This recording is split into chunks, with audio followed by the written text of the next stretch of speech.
People's time is one of their most valuable assets, and their attention is definitely one of their most valuable assets, and so is their energy.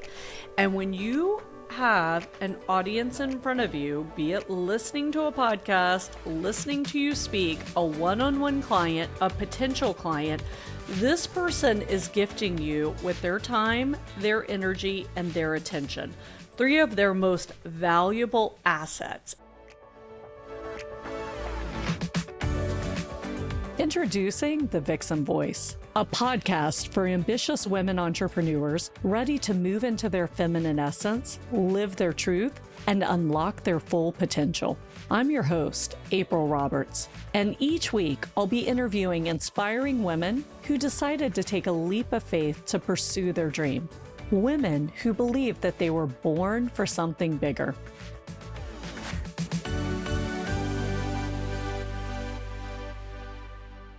Hey, y'all. Welcome back to another episode of The Vixen Voice. Today, you get just me. I thought I'd hop on here. I often ask in my Facebook group, which, by the way, if you are not a member, go to Facebook. It's Abundant Business Women. I'm sure you can get the link below wherever you're listening to this. So join us in Abundant Business Women. I'm on there posting every day. I go live once a week. And we ask lots of questions there. And one is, what do you want to hear on The Vixen Voice? And so I had a good friend and mentor of mine say, hey, I want to know you're great at gifting. I want to know your theory behind gifting. That was her question. So first of all, thank you for the compliment. Second, I would love to put this in context because it's not gifting per se, right? It's creating an entire client experience. And I use the term client loosely, but it's an experience of every interaction. And here's why that's important, because for me, it's important to go deep with people, especially in a world where quantity over quality is revered. I believe in quality. It's just a core value of mine. And two, I've had a company where I had hundreds and probably 1,000 clients, and I tried to know them all, but it's almost impossible, right? Like, you just can't go that deep with everyone unless they're in front of you getting help. And, when I had my financial firm, I had multiple advisors, so I wasn't always the one serving them. And so I'm just at a time in my life where I want to go deep. I want to really know people and interact as a human being. And so that is really the experience that I am creating. And I do believe there's a procedure around that, because most things in life, if you put a system to it, then you do it consistently, and consistency equals success, right? Most times. And so, I like to think about the pre, during, and after. And if you run a business, you should be thinking in these terms, right? Like before they become a client, when they become a client, and after, how you serve them, right? How you extend that relationship. And I don't know why we limit this just to client interaction. Actually, when I was a financial advisor, I would go like Allianz Life Insurance Company, huge company. They would invite their top advisors once a year up. And then, of course, they had a separate conference for their top female advisors. So I love that one because we got to interact a little bit more. It was a smaller group. And I remember talking to the woman putting on the event, and I was like, this is awesome. And she was like, yeah, I really think, in pre, during, and after. And I was like, that's so funny because that's how I think about client service. And she was talking, of course, we were their clients as advisors because they made money when we offered their products, right? And so your clients come in all kinds of forms. But she really talked about, for the event, she focused on building buzz to get everyone excited, and also building rapport and setting expectations, delivering the event and knocking it out of the park on those expectations and bringing value, etc. I'm adding the commentary because I think this is how you should do it. And then on the back end, how are you going to follow up? And I remember she suggested, don't send a gift immediately, or don't send something immediately. Send it 2 weeks later. and make it something that emotionally ties them back to the experience, right? And this is called anchoring. And anytime you're building a relationship, going through a sales process, onboarding a client, you really should focus on anchoring, right? So, for example, in my financial practice, most people came to me either through my TV show or a dinner seminar. So we'd always ask, hey, what got you to come in? And so we had that on the questionnaire. So they come in, hey, I know you shared XYZ with us. Would love to hear what you're expecting today as we meet. So what are we doing? We're anchoring them back to that emotional excitement, whatever caught their attention and brought them in, right? And so some of you are listening going, are you manipulating? No, we're helping people. We live in a world of noise and so much is coming at them. People need to be reminded more often than they need to be told. So if you're truly going to serve and help someone, you have to remind them why they wanted to talk to you, what they were excited about, what the problem is they want you to solve, right? Just like when you're taking care of them, you have to reflect back and show them the progress they've made, the problems you've solved, what's happened, because this is part of the experience. You cannot take this for granted. So anyway, you have your pre, during, after. And so, you can get very sophisticated with how they tie together. The important part is you're building the relationship prior to the main event, whatever it is.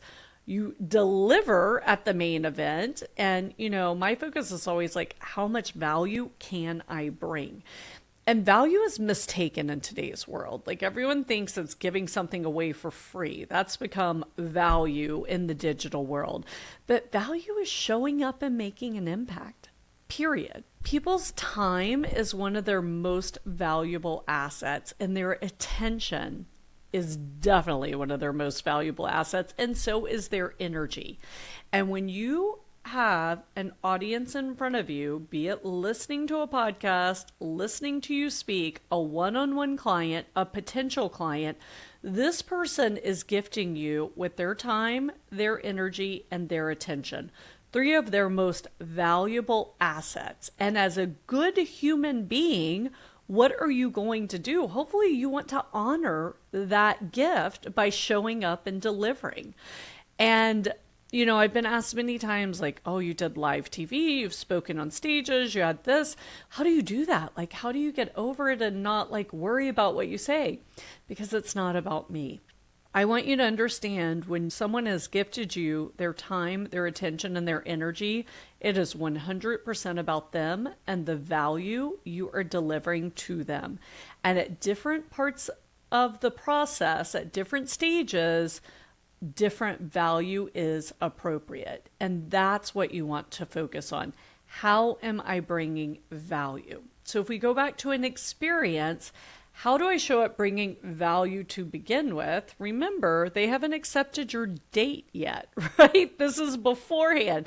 Think if you're dating and, I know many of you are married and you're like, I don't even remember, but think if you're dating and suddenly you got all these gifts and flowers from a guy before you even went on the first date, you'd probably be creeped out and run in the opposite direction, right?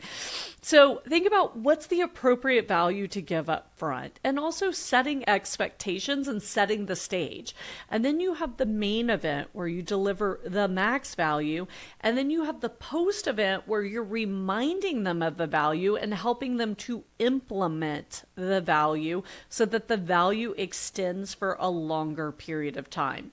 So, for an example, I know this person was asking because of how we treat our podcast guest, right? Well, yeah, when the podcast guest is on, I'm going to make it the best experience possible for them because I want to honor their expertise, honor them as women on a journey. And I also want to honor you listening because you're giving us your time, attention, and energy, right? So we want to deliver value and impact. But it begins before that. So we have a process to set our guest up for success. And in the past, it included sending them a gift or making sure they have the equipment. Now we have hundreds of guests on a year, so that's just not feasible. So we deliver value in a different way, right? But it's setting them up for success, getting them excited about that day so they show up feeling good at their best and delivering their best value to you, our audience. And then we have the day of, where I go through a little checklist with everyone that I've made up to make sure they're set up for success, and we deliver the best experience. And then, of course, when you're on, you're on. And then after the fact, we have a little wrap up meeting. We have a chat quickly. I invite them to a networking call. I invite them to something else, because in my experience, I've been a guest on a ton of podcasts, and then the person never spoke to me again other than an automated thank you note. And I'll share this with you. Being on a podcast with someone can be a very intimate experience, right? Especially if you're very authentic, raw, and just, laying it on the line.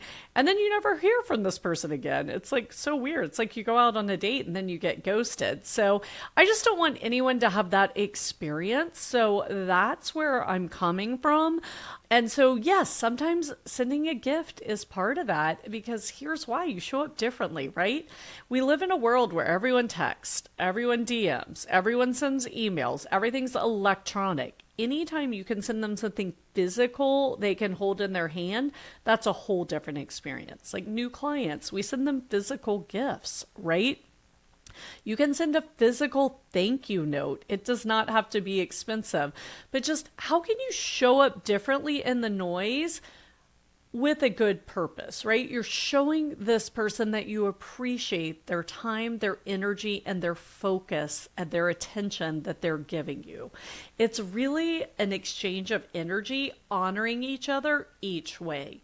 And so I really want you to think about the main parts of your business and how you can do a pre, during, and after sequence, right? Most people are familiar with funnels now, email sequences. It's like that, but it's a bigger experience. So for example, I have a one-on-one client who does speaking engagements on top of her normal business, service-based business. And I'm like, okay, well, what do you do in that instance, in the speaking engagement? Yes, her audience is the audience, but also the person who hired her to speak is the main audience, right? This is the person under stress. This is the person bringing you in. This is the person you want to have an amazing experience, bring value to, and create a relationship with. And most people forget that, right? They're so nervous about being in front of the audience and bringing value. So I challenge her, like, what does before the event look like? What does day of the event look like? And I was focused on engaging with the two women who hired her to do this. And what does post? So for me, if I'm speaking, I like to have a pre-meeting. Sometimes my team does it, but I really like to be on that meeting, because I want to understand, so there's a whole process that happens up front, but I want to have a meeting to understand what's important to you. What value can I bring? What does your audience expect? How can I make you look like a hero when I show up on your stage and have your audience leaving super happy, right? And then day of, there's going to be something going on. And then post, I want to have a meeting to download. Like, how was it? What feedback would you give me? Is there anything else I can bring value to your audience by doing? Is there any way I can improve in case you bring me back another time? So there's that part, but there's also the relationship building. So like my client, this is the second time she's been hired. And I was like, okay, send her a note of appreciation up front on top of the pre-meeting. Day of, what gift can you bring her? And then afterward, how can you show up that way as well? Or, I mean, here's a simple thing. Just ask people, hey, what do you have going on now? Is there any way I can help or serve you? Right? And you would be surprised how well people react to that, because no one asks. No one asks. So, showing up differently could just be asking that. Like, hey, what's your biggest stress at work right now? Is there anything I could do to help you with that? Or Are you challenged with anything, or are you looking to launch anything? Can I help you promote anything? But be genuine about it. And if you don't want to help, don't ask, because if you ask and you don't deliver, that's not good. So anyway, I know the question was about gifting, but for me, gifting is part of a larger sequence of events. And it's really thinking before, during, and after. So, for example, when we had our masterminds, the women loved it. In fact, I shut it down for a little while because we do so much for that. And we're getting other programs up and rolling. So, people are asking me, hey, can you do retreats again? Can you do masterminds? And we will. But a lot of effort goes into that. We're cultivating a beautiful experience. We're getting them excited. We're getting them prepped ahead of time. Then we're delivering super value plus an amazing experience, gifts every day. And then they leave and there's the follow-up call and the gifts after the fact, right? And I purposely want to do it that way because so many women who come to our events are business owners, they're moms, they're wives. They got a lot of balls in the air, and a lot of times people are not showing up and honoring them in that way. They're not being gifted. They're not being loved on.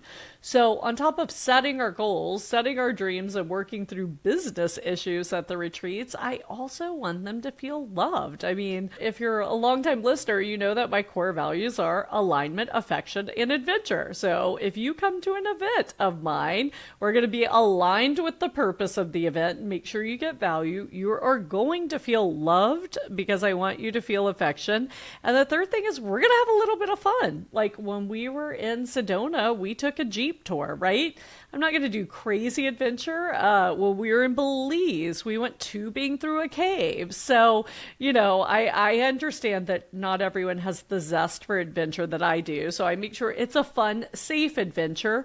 But it's just important for me to infuse that in and gift the women that have gifted their time, energy, and intention on top of making a financial investment in the event.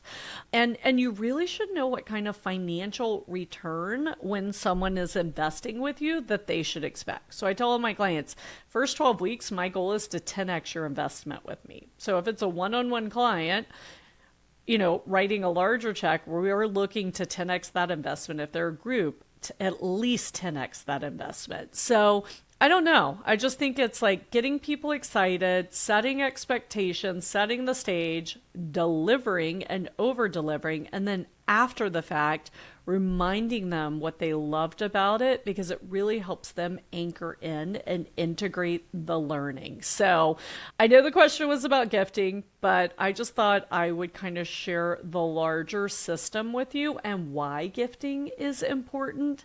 And just thanks to Lindsay for that compliment that I do gifting well. So if you would love to be gifted, come be part of my universe. Chat with me about coaching, our programs, different things. Yeah, I just have amazing women for clients, and I would love to have more amazing women as clients and friends. So don't be a stranger, reach out. And if you enjoyed this episode, please let us know. That is one of the greatest gifts you can give me and my team because we read everything. Awesome. Well, thank you so much. As I always say, the world needs a little more love.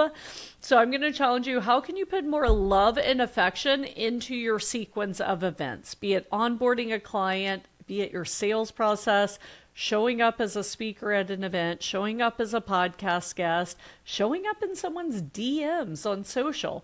How can you put more love into that experience? Let me tell you, people love it. They eat it up. You push this little button that makes them feel important. And that is a great impact you can have in the world. And I promise it comes back to you. But don't do it because of what you want to come back to you. Do it with a solid heart to make an impact, and life becomes magical. All right, everyone. Thanks for listening. I will talk to you soon. Thanks again for listening to the podcast. If you enjoyed today's episode, be sure to hit subscribe so future episodes are automatically downloaded directly to your device. And if you want access to today's show notes, including links to all the resources we mentioned, visit vixengathering.com/podcast. Thanks again for listening, and I'll catch you next week for another episode of The Vixen Voice.